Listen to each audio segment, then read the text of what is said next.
گویا آپ نے اس بیماری اور مصیبت کو اللہ تعالیٰ کی طرف منسوب نہیں فرمایا، بلکہ اللہ تعالیٰ کو اس سے مبرہ و پاک ٹھہرایا اور اسے شیطان کی طرف منسوب کیا۔ یوں نہیں کہا اللہ تو نے مجھے مصیبت میں ڈال دیا، بلکہ اس کو غیر اللہ یعنی شیطان کی جانب منسوب کیا۔ حدیث میں بھی اسی طرح آتا ہے، وَالشَّرُّ لَيْسَ إِلَيْكَ، برائی تیری طرف سے نہیں ہے۔ آپ نے اپنی حالت کو بھی ایسے ہی پیش کیا اور یوں عرض کیا، اللہ تعالیٰ نے آپ کی التجا کو اسی لمحے شرف قبولیت سے نوازا۔ کتنے ہی موقع ایسے آئے تھے کہ اس سے قبل بھی آپ دعا کر سکتے تھے اور وہ قبول ہو جاتی، لیکن آپ نے صبر کا دامن تھامے رکھا۔ اسی لیے مدتوں سے ضرب المثل چلی آ رہی ہے، صبر ایوب۔ جب آپ نے اپنے پروردگار سے اس انداز میں دعا مانگی تو اللہ تعالیٰ نے ان سے آزمائش ختم کر دی۔ اللہ تعالیٰ سورہ صاد آیت 42 میں فرماتے ہیں، اپنا پاؤں مارو، یہ نہانے اور پینے کے لیے ٹھنڈا پانی ہے۔ جب انہوں نے پاؤں زمین پر مارا تو پانی کا چشمہ جاری ہو گیا۔ علماء کرام کہتے ہیں جب انہوں نے اس پانی سے غسل کیا تو جسم کے بیرونی حصے سے بیماری ختم ہو گئی، اور جو ہی پانی پیا جسم کے اندرونی حصے کی بیماری ختم ہو گئی، اور یہ اللہ عز و جل کا عظیم احسان ہے۔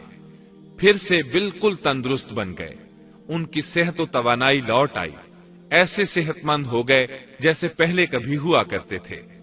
ان کی زوجہ محترمہ باہر سے گھر آئیں تو بالکل نہ پہچان سکیں۔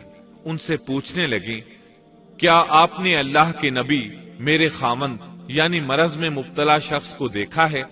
اللہ کی قسم، جب میرے خاوند صحت مند تھے تو بالکل آپ جیسے تھے، میں نے آپ سے بڑھ کر ان سے ملتا جلتا آدمی آج تک نہیں دیکھا۔ اس پر ایوب علیہ السلام بولے، کیا تم نے مجھے پہچانا نہیں؟ انہوں نے حیران ہو کر پوچھا، آپ کون ہیں؟ تب وہ بولے، میں ایوب ہوں۔ وہ بولی، سبحان اللہ، اس کا مطلب ہے بیماری ختم ہو گئی، اللہ تعالیٰ کا احسان ہو گیا۔ اس کے بعد اللہ تعالیٰ نے انہیں اہل و عیال کی نعمتیں بھی لوٹا دیں، ان کے مویشی بھی انہیں واپس مل گئے۔ سیدنا ابن عباس رضی اللہ عنہما فرماتے ہیں، اللہ تعالیٰ نے صرف انہیں ہی اپنے فضل و کرم سے نہیں نوازا، بلکہ ان کے ساتھ ان کی اہلیہ کو بھی اپنے خاص فضل و کرم سے نوازا، اس لیے کہ انہوں نے بھی اس عظیم آزمائش میں صبر کیا تھا، عظیم صبر کا مظاہرہ کیا تھا۔ اللہ تعالیٰ نے ان کی جوانی کو بھی لوٹا دیا۔ ان سے سیدنا ایوب علیہ السلام کے ہاں 26 بیٹے بیٹیاں پیدا ہوئے۔ یہ روایت بھی ملتی ہے کہ 26 بیٹے ہی بیٹے تھے، بیٹیاں اس کے علاوہ تھیں۔ اللہ تعالیٰ سورہ انبیاء آیت 84 میں فرماتے ہیں، ہم نے اس کو اہل و عیال عطا فرمائے، بلکہ ان کے ساتھ ویسے ہی اور اپنی خاص مہربانی سے، تاکہ سچے بندوں کے لیے سبب نصیحت ہو۔ مطلب یہ کہ ان کی جوانی واپس کر دی، مال و دولت لوٹا دیا، اور یہ چیزیں انہیں فوراً واپس کر دی تھیں۔ جسمانی صحت بھی واپس فرمائی اور دنیاوی دولت بھی واپس کر دی۔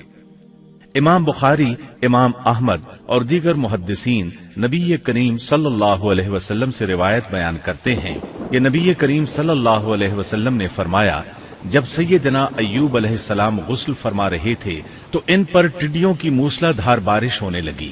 یہ ٹڈیاں کیا تھیں؟ وہ سونے کی ٹڈیاں تھیں۔ اللہ تعالیٰ ان کو غسل کے دوران ہی اتارنے لگے۔ ایوب علیہ السلام نے ان کو کپڑے میں جمع کرنا شروع کیا۔ اس پر اللہ تعالیٰ نے فرمایا، اے ایوب، کیا میں نے تجھے مالدار نہیں بنا دیا؟ اس نئے نازل ہونے والے مال سے بے پرواہ نہیں بنا دیا؟ ایوب علیہ السلام نے عرض کیا، جی ہاں میرے پروردگار، لیکن میں آپ کی رحمت اور برکت سے تو بے پرواہ نہیں ہو سکتا۔ ہاں اے رب، لیکن میں تیری برکت سے دور کیسے رہ سکتا ہوں؟ ان کا مال و دولت سب واپس مل گیا، اہل و عیال بھی مل گئے، صحت بھی پلٹ آئی۔ یہ سب اللہ کے خاص فضل و کرم سے تھا اور اس عظیم صبر کے صلے میں تھا جو انہوں نے کیا تھا۔ اللہ تعالیٰ نے ان کی اہلیہ محترمہ پر بھی نرمی فرمائی، جیسا کہ سورہ صاد آیت 44 میں فرماتے ہیں، اور اپنے ہاتھ میں تنکوں کی ایک جھاڑو پکڑو۔ بالکل باریک تنکوں کی ایک جھاڑو لو، اس میں 100